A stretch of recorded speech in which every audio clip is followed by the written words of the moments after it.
मेरी जान ठीक कहती हो, मेरी जान ठीक कहती हो। हमारी इस मोहब्बत का भला क्या फ़ायदा होगा। हमारे दरमियान जो दूरियां हैं, हमारे दरमियान जो दूरियां हैं कम नहीं होंगी। कभी बारिश के मौसम में हमेशा साथ रहने की, हमेशा साथ रहने की जो ख्वाहिश दिल में जागी थी, जो सपने हमने देखे थे, वो सपने टूट जाएंगे।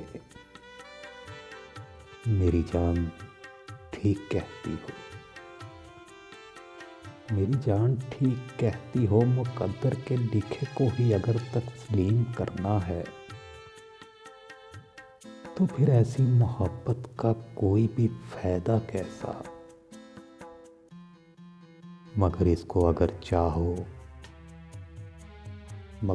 अगर चाहो तो मेरी बेबसी कह लो।